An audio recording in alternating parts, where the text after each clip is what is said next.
Fritz Müller é um alemão, né? Nascido em um vilarejo próximo de Erfurt, a capital da Turíngia, em 1822. Então, no mesmo ano em que o Brasil se tornou independente de Portugal, nasceu Fritz, né? Por isso agora nós comemoramos os 200 anos do nascimento de Fritz Müller, o bicentenário de nascimento. O nosso propósito hoje é espalhar, né, para que o Brasil cultue, né, os seus grandes cientistas, entre eles o Fritz Müller. Né? Ele faz, então, experimentos e observações de campo que são tidas como a primeira comprovação factual da teoria da evolução das espécies. Olha que coisa importante! E eu diria mais ainda, tiveram três grandes naturalistas do século XIX, que foi o Darwin, o Alfred Wallace e o Fritz Müller.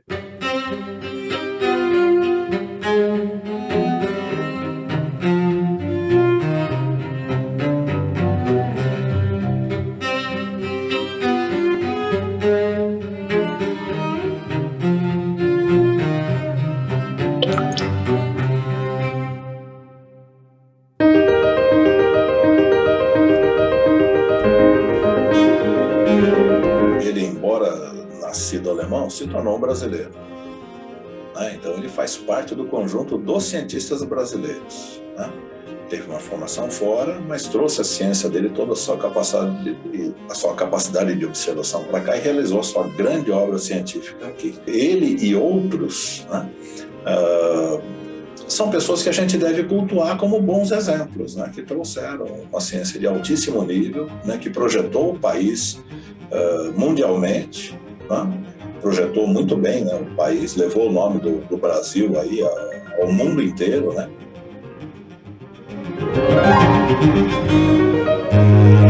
Ele vem de uma família de pastores luteranos, né? Faz a sua formação na Alemanha, né? A formação pré-universitária. E ele tem um avô, né, que era o Johannes Stromsdorf, que era um farmacêutico. Né? Na realidade, na época, não existia essa profissão de farmacêutico como a gente chama hoje, né? Existia a botica, né, que eram aquelas pessoas que tinham conhecimento de química e também de botânica e usavam, então, plantas para fazer medicamentos, né? E é isso que a gente chama hoje de uma farmácia, vamos dizer assim, né? Então, o avô do Fritz era um grande conhecedor disso, era uma pessoa, né, intelectualizada, enfim. Ele tinha, inclusive, uma revista científica, né, das coisas que faziam e publicavam e tal. Então, ele cresceu num ambiente bastante favorável, né? Assim, do ponto de vista o próprio pai, né, que era pastor também, enfim, levava os filhos para excursões botânicas.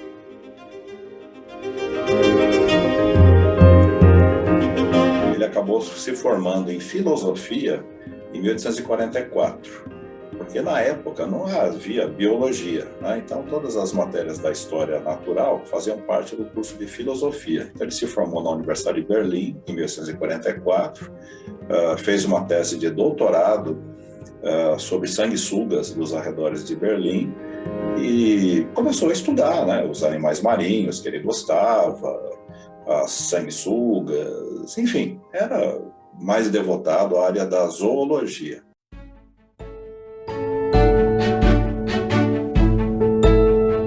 Conhece lá dois professores muito importantes que influenciaram muito a vida dele, o professor Hornschul e o professor Johannes Müller, de quem ele ganhou um microscópio de presente, né, para fazer o estudo que resultou na sua tese de doutorado.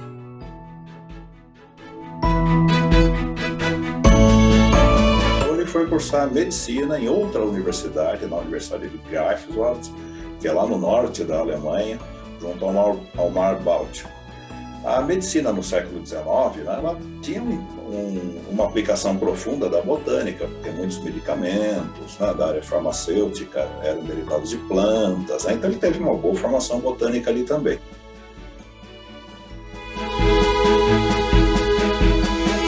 Então o Fritz, assim, ele acabou se formando médico em 1849. Só que quando ele se formou médico, ele acabou não colando grau. O Fritz era uma pessoa muito insistente com determinadas ideias, né? E ele, como uma revolta, né, contra a interferência da igreja na vida social, na vida cultural, na vida científica da época, ele acabou se declarando ateu, né? Então, para se formar, ele teria que fazer um juramento que implicava, né, menção ao evangelho, né? Ele acabou se recusando, né, solicitou formalmente que pudesse fazer a colação de grau sem fazer esse juramento, mas não foi autorizado e ele, teimoso, acabou não colando o grau, então se formou médico, mas sem diploma.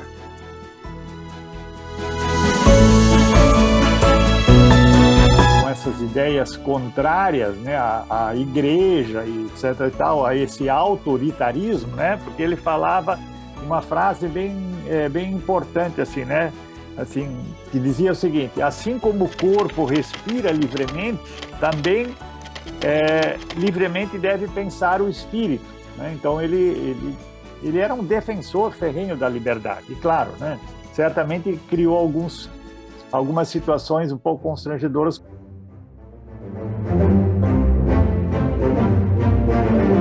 Ele acabou tendo esse problema político também pela participação na Revolução Liberal e havia deixado o emprego de professor, não colou o grau de médico, então não podia atuar como médico, né?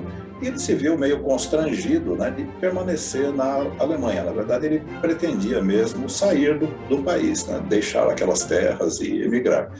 Na época, ele conhecia o Dr. Hermann Blumenau, que havia já fundado a colônia Blumenau em 1850, e quando optou por emigrar, ele acabou se casando formalmente, né, com a esposa, e emigrou então para a colônia Blumenau, no sul do Brasil. Se instalou lá em 1852 e passou a viver ali como um colono.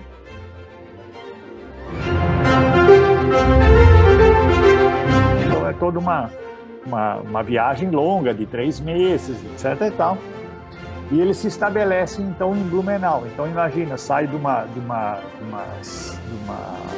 região, de uma cidade, de uma civilização, e chega num negócio aqui que mata virgem.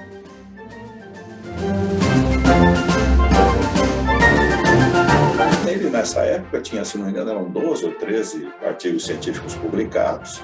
Era uma pessoa bastante devotada, né, aos estudos científicos, mas se instalou como um colono lá na colônia Blumenau. Viveu ali tranquilamente trabalhando como colono. Vieram ele, a esposa, o irmão, né, o irmão mais jovem, com a esposa também. O Fritz, nessa época, tinha uma filha, né, trouxe então a família dele, né, tinha a esposa e a filha, e se instalaram os 2 irmãos ali na colônia Blumenau. Ele trabalhando até 1856, cultivando, né, vendendo os produtos que ele obtinha da propriedade que ele havia adquirido, né, quando o Hermann Blumenau o consultou sobre a possibilidade dele se tornar professor do liceu na capital da província de Santa Catarina, né, a cidade de Nossa Senhora do Desterro, a atual cidade de Florianópolis.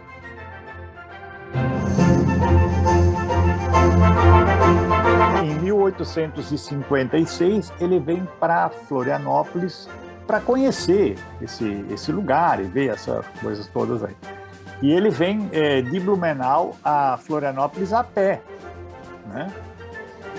Ele fazia ele gostava muito de caminhar a pé. Então ele chega em Florianópolis, conhece essa ilha, imagina assim, se hoje é bonito, né? Como era isso no passado, né? Com uma floresta assim bastante preservada ainda.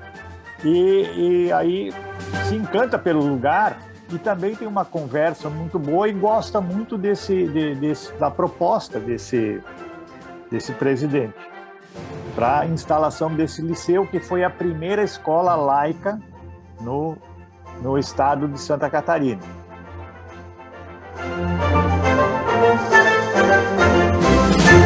Fritz era um doutor em ciências, né, doutor em biologia, formado em medicina, com grande conhecimento de matemática também. Então, o Fritz, consultado, foi até Desterro, até a capital, conhecer esse liceu.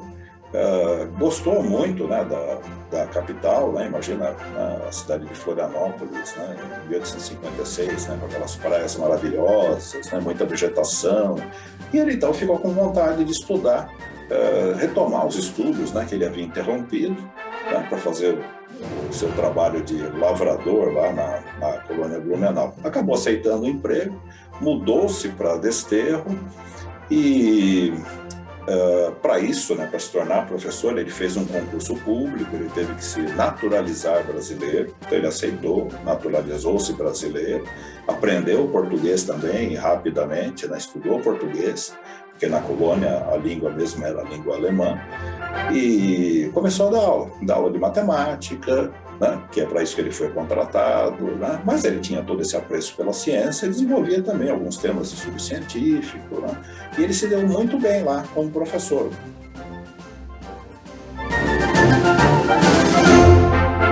E eles inovam, então, na questão da administração dos conteúdos, né, introduzindo, então, o estudo das ciências, né? Então, incluindo a zoologia, botânica, química, física, desenho, enfim. E o presidente gosta muito, tanto é que o presidente Coutinho, né, João José Coutinho, ele vai assistir muitas das aulas do Fritz, né? E isso é bastante interessante. E aí ele cria um pequeno jardim botânico, enfim, e o presidente da província concede um recurso para ele comprar um laboratório de química e de física para fazer aulas experimentais de química e de física. Isso lá em 1858, 59, né? Então imagina, era um avanço assim sem precedentes para aquela época nesse lugar. Fritz Müller foi importante como um educador, né? Porque ele foi talvez o primeiro, né? Um dos primeiros no mundo, né, a propor que se tivesse no ensino do liceu, ou seja, no ensino ginasial da época, um laboratório de química e de física, né? Porque os ensinos, né, eram muito baseados em exposições teóricas, né? Coisas mais filosóficas, e ele queria realmente trazer essa prática para a área da educação.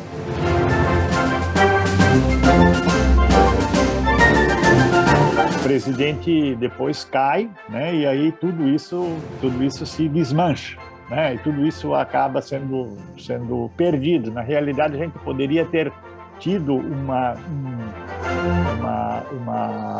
avanço notável, né, na educação.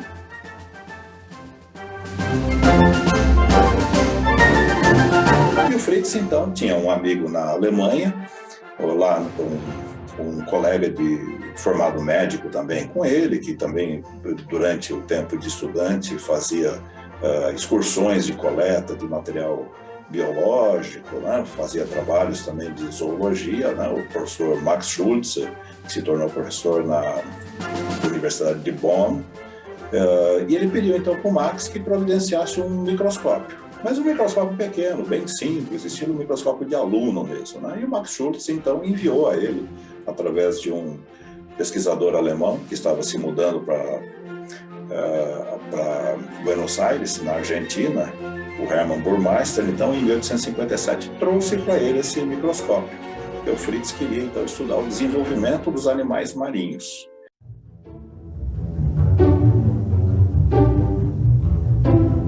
Quando ele recebeu esse microscópio, ele começou realmente a produzir grandes estudos, né? E em 4 anos ele produziu 2 estudos importantes, né?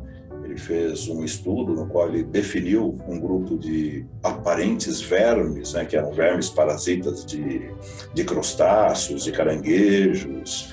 Né? Ele mostrou que não eram vermes, mostrou que eram, na verdade, animais aparentados às cracas, eram crustáceos também. e fez outro estudo também sobre um grupo que aparentemente seria aparentado aos moluscos, mostrou que não eram moluscos, né? E acabou com esses estudos, se tornou assim, conhecido dos cientistas europeus, mas assim, como um zoólogo exótico, né? Que se mudou para um fim de mundo.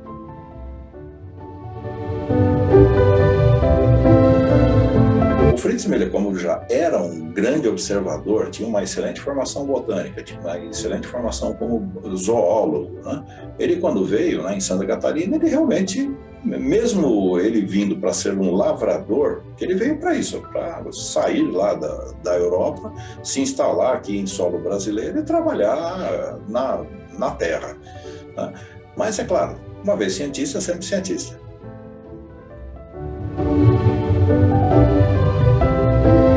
E ele acabou publicando uma série de artigos, e alguns foram bastante expressivos, tá? Então, esse que falava lá sobre os vermes que não eram vermes, que na verdade eram crustáceos, né, que ele chamou do grupo dos risocéfalos, foi ele que descreveu esse grupo, né? Foi um trabalho que teve bastante repercussão no meio científico europeu. Ele descreveu também o fílum dos braquiópoda, né? Ele consolidou o fílum dos braquiópoda, que todo mundo achava que os braquiópodas atuais podiam ser moluscos. Ele mostrou, não, olha, tem uma larva totalmente diferente da larva dos moluscos, é o fílum que no passado, né, foi muito mais presente, né, está muito mais representado no registro fóssil do que hoje em dia, mas ele mostrou que era outro grupo de animais, né, descreveu as larvas.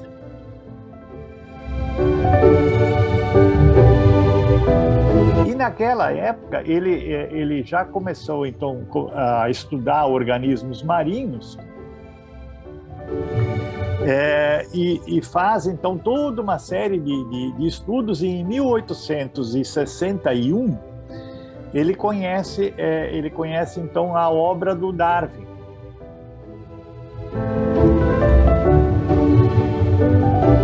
O Fritz leu, se encantou com esse livro, achou interessantíssimo aquilo, né? Gostou muito mesmo. E ele escreveu então para o Max, escreveu para o irmão Hermann, acabou escrevendo para o pai também, né, que residia lá, dizendo que ele estava encantado com essas ideias propostas, né, por Charles Darwin, e que ele iria tentar pôr à prova essa teoria lançada pelo Darwin, a teoria da evolução, né, pela ferramenta da seleção natural. E ele então, né, escolheu o grupo dos crustáceos e começou a trabalhar.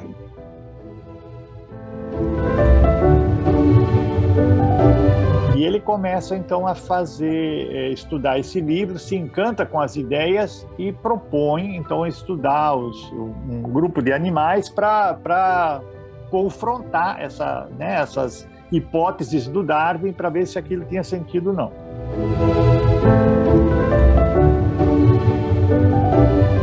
De 1861 a 1863, então nesses 3 anos, ele acabou reunindo uma série de comprovações e se tornou um adepto da teoria evolutiva proposta, nos moldes propostos por Charles Darwin.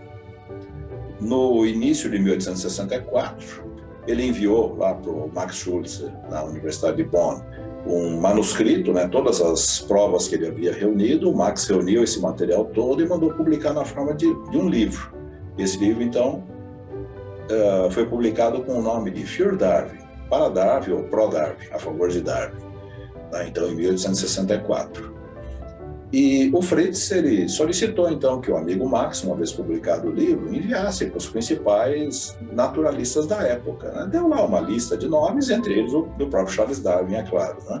E o Max Schulze fez isso, enviou para várias pessoas, enviou um exemplar para o Darwin também. Então, Darwin recebeu um exemplar do livro publicado por Fritz Müller, né, com o nome de Für Darwin, né, para Darwin, a favor de Darwin. E aí o Darwin, então, se interessou muitíssimo, né, por aquela comprovação, né, um livro, não era um livro grande, era um livro de 90, 91 páginas, mas um livro bastante denso, né, com muitas comprovações. E aí o Darwin tomou a iniciativa de entrar em contato com Fritz Müller. Então escreveu para o Fritz, né, felicitando, né, pela obra que ele havia publicado, dizendo que ele ficou encantado, né, com aquela obra, e eles começaram a sua correspondência, então, em 1865.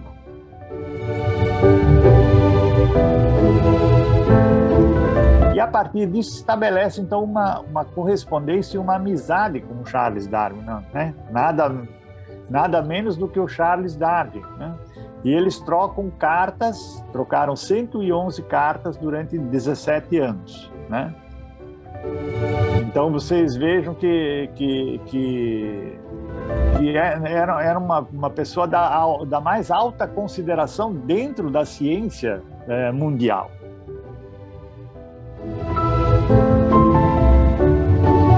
Chegou uma hora que o Darwin pediu permissão ao Fritz Müller para traduzir o livro dele para o inglês.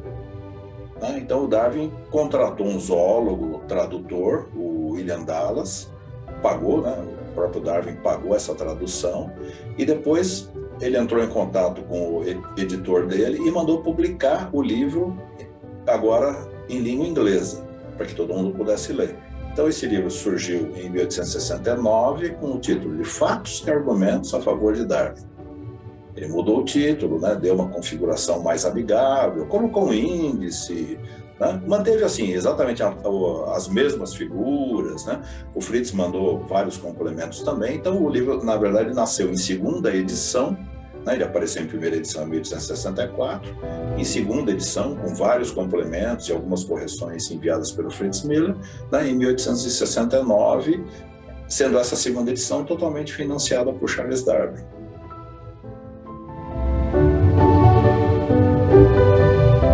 Esse livro aí acabou sendo lido praticamente pelo mundo todo, né? Então a teoria da evolução estava no centro dos debates da época, né? Era muito contestada, principalmente no meio acadêmico também, porque muita gente não entendia a teoria da evolução, nem todos aceitavam, né? Havia opositores ferrenhos, como havia também defensores ferrenhos, né? Aí o Fritz Müller se tornou um defensor de Darwin, né? Eu diria até que foi o principal defensor da teoria evolutiva, porque foi ele que fez o livro Für Darwin, né, que foi traduzido pelo Darwin com o nome de Fatos e Argumentos a Favor de Darwin, e aí todos puderam entender o conjunto de argumentos. Quer dizer, na verdade, a teoria deixou de ser uma teoria, passou a ser um fato. Né? A partir do momento que se comprova, né, ela ganhou uma substância, né, para depois vir a fundamentar a ciência que hoje a gente chama de biologia. Claro que depois surgiram outros estudos, mas Fritz foi pioneiro, né? Ele apresentou realmente o primeiro conjunto de comprovações importantes, né, para consolidar a teoria evolutiva de Darwin.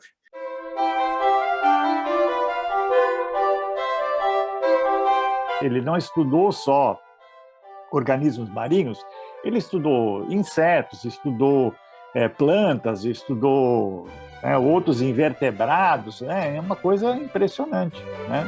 Impressionante o que o sujeito fez. E, além do mais, ele ainda escreveu poesias. Então, ele fez 12 poesias. E são 12 poesias em que 11 são sobre animais e uma é de botânica. A edição mais recente, que foi lançada agora nesse ano, de 2022, né? Então porque assim, ele recebia material da Alemanha para educar as filhas, né? Ele só teve filhas, mulheres, né? E então vinham aquelas histórias, né? História os contos, né? Enfim, de animais que existiam na Europa, que não tinham aqui. Um alce, isso não existe aqui. Aí ele pegou e fez umas coisas com os animais daqui. Guten Tag, Herr Specht. So fleißig wieder. Wie läufst du so flink, Baum auf, Baum nieder? Und klopfst und hämmerst aller Ecken, wo sich ein Würmchen möchte verstecken. Jetzt hat gesucht von oben bis unten, hat nichts für seinen Schnabel gefunden. Doch lässt sich das nicht verdrießen, ohne Mühe kann man nichts genießen. Flattert kreischend zum nächsten Stamm und fängt sein Werk von neuem an. Und klettert wieder auf und nieder und sucht und pickt. Es schwankt und nickt der rote Schopf auf seinem Kopf.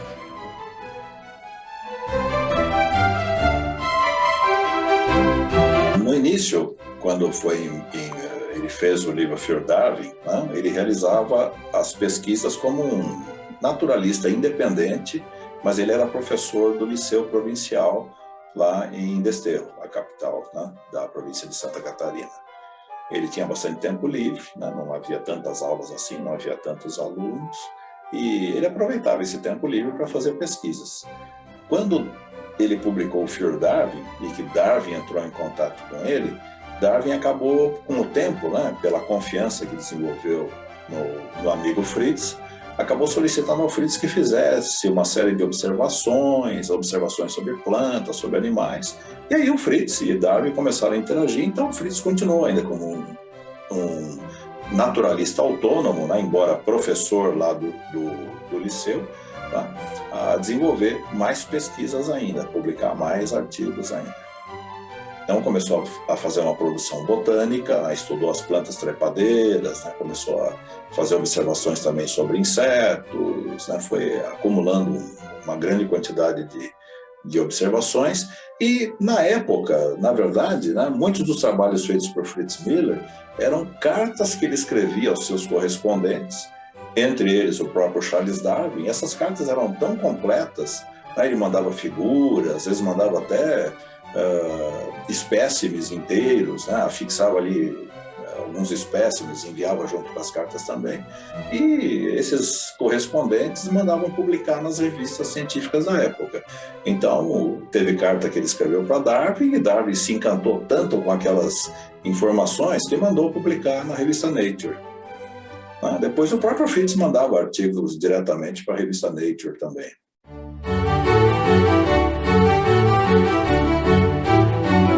O Fritz Miller foi seguramente o maior naturalista do século XIX no Brasil.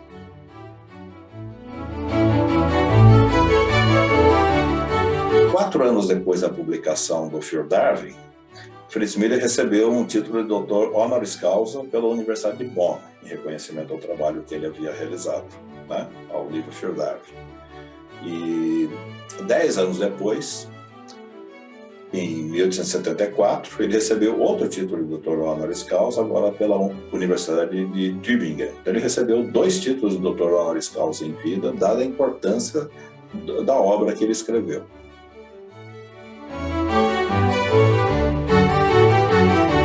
Ele deixou de ser o pesquisador da província e se tornou naturalista viajante do Museu Nacional, um cargo que ele exerceu por 15 anos, até 1891. Quando foi proclamada a República, e aí ele acabou tendo que pedir exoneração, porque mudou o diretor, o novo, e veio uma ordem do governo, né, que todos os funcionários do museu deveriam residir no Rio de Janeiro, e o Fritz Miller, então, não querendo se mudar para a cidade do Rio de Janeiro, exonerou, né, acabou permanecendo lá na colônia Blumenau.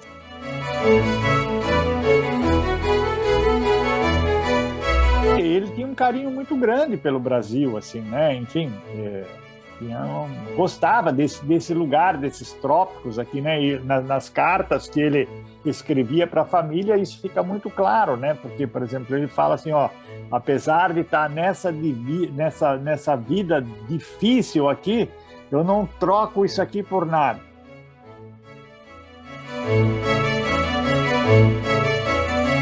Ele revolucionou a ciência.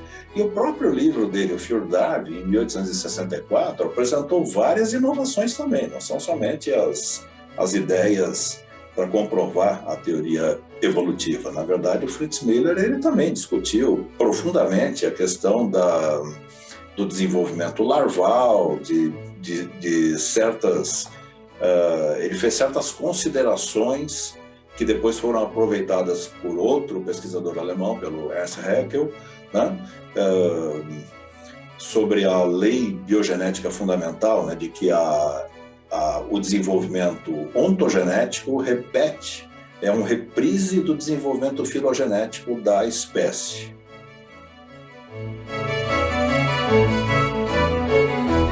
Eu diria assim que as contribuições maiores do Fritz Miller foram exatamente essa coisa para a afirmação da teoria da evolução das espécies e o uso da matemática para explicação dos fenômenos biológicos, né? Então, introduz um campo novo do conhecimento.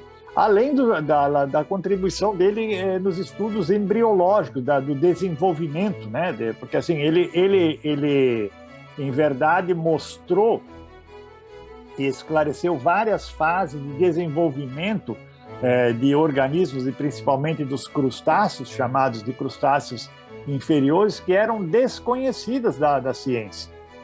Então ele observou e até as pessoas ficaram meio desconfiadas na época, quando ele publicou esses resultados. Aí se comprovou, né? Quando já se tinha tecnologia para criar espécimes dentro de um aquário, em laboratório, em condições, se observou aquilo que o Fritz Miller tinha descrito, que ele tinha observado na natureza.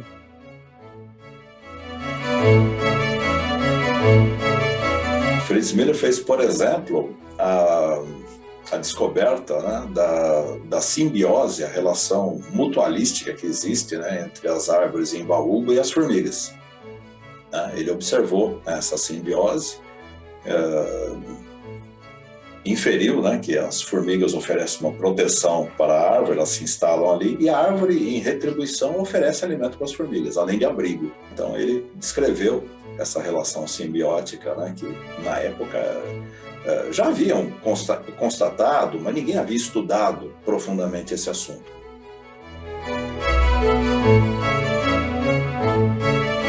A grande diferença dele como naturalista era que os naturalistas europeus, eles basicamente estudavam coisas de museu, coisas mortas.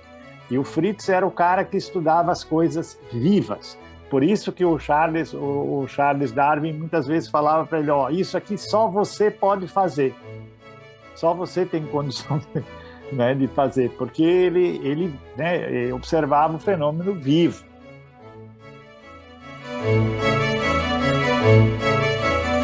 Outro assunto interessantíssimo que o Fritz descobriu, que hoje até está em evidência aí no meio ecológico, no meio científico, né, foi uma forma de mimetismo que hoje leva o nome dele, mimetismo milleriano. E ele fez aí uma proposta que, para a época, foi totalmente diferente do que qualquer pessoa tinha falado. Ele disse o seguinte: você tem duas populações, né, de borboletas. Então, uma população menor, quando ela é mimética de uma população mais abundante, existe uma relação de proteção da população menor em relação à predação. E ele fez uma fórmula matemática para demonstrar isso, que foi o primeiro modelo de dinâmica populacional publicado no mundo. Foi também a primeira proposta de aplicação da matemática em uma questão biológica.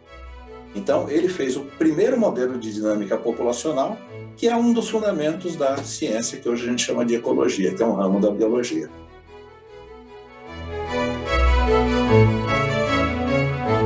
Ele é uma pessoa que teve uma importância muito grande, por exemplo, no campo da ecologia, né, também.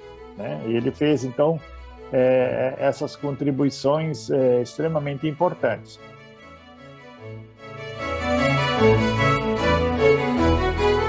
Outra questão interessante também sobre Fritz Miller é que ele ouvia muitos relatos, né, sobre um animal que ele nunca havia conseguido encontrar, mas que diziam que existia nas matas, né, que era o minhocão. O minhocão é um ser assim, descomunal, de tamanho muito grande, vermiforme, enorme, né? Ninguém sabe definir exatamente como que é, mas é um animal longo, né, e que vive no subterrâneo das florestas, das áreas alagadas, né? E quando tem tempestades, né, esse bicho ele sai do solo, né? O solo fica mais encharcado, ele sai, emite uns urros, né? Derruba árvores, sulca o solo, né? E Fritz Miller então foi coletando informações sobre o minhocão né, de várias pessoas, inclusive pessoas que descreveram para ele o minhocão, porque viram o minhocão morto, né, descreveram para ele. Um desses foi o engenheiro Emil Odebrecht, né, que na época trabalhava fazendo o traçado das estradas, né, futuras estradas de rodagem, das estradas de ferro lá na província de Santa Catarina, né, que relatou também que tinha visto uns sulcos numa região de entre uns riachos, e que a única explicação que ele encontrava é que um minhocão saiu de um local e se deslocou, sulcou o solo e foi para outro. E o Fritz Müller, então, em 1867, publicou um artigo chamado Der Minhocão, o minhocão. É o único estudo científico que existe no mundo sobre o minhocão.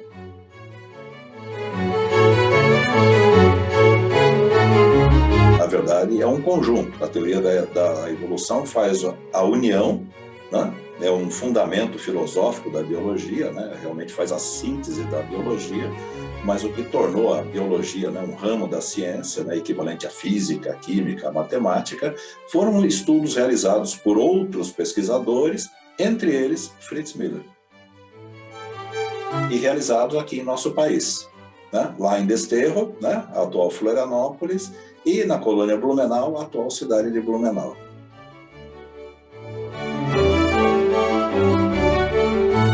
Ele foi convidado a retornar para a Alemanha, né, se tornar professor um professor universitário, né, mas ele acabou recusando, né. Ele falou: não, meu país é o Brasil, né, eu gosto daqui, vou ficar aqui, né, não vou sair. Ele nunca mais saiu, ele nunca retornou à Europa, nunca saiu do estado de Santa Catarina, sempre viveu no estado de Santa Catarina.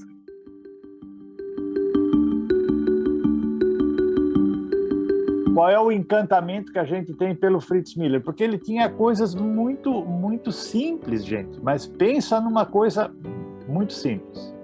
E ele fez essa grande obra. Então ele tinha ele era ele tinha uma formação muito sólida, e além disso ele tinha muita habilidade no desenho, na dissecação, nas coisas assim, né? Então isso é que na realidade fez com que ele conseguisse produzir essas coisas tão interessantes, né? Durante a vida dele toda, né? Imagina, ele produziu 271 trabalhos científicos.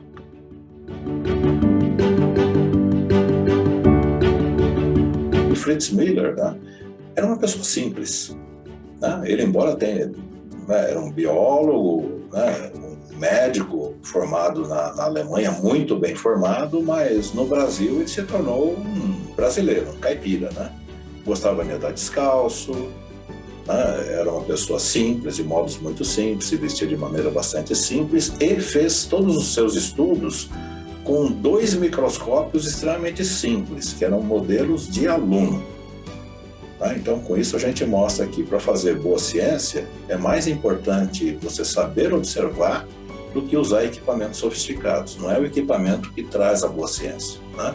É o senso de observação, é o senso de oportunidade, né, que a gente tem que saber captar, né? E Fritz Müller tinha essa característica. Por isso que ele foi chamado por Charles Darwin de o príncipe dos observadores. Foi um título que Darwin deu ao Fritz, né, justamente pela grande capacidade de observação dele. Com o mínimo de recurso, ele fazia o máximo de ciência.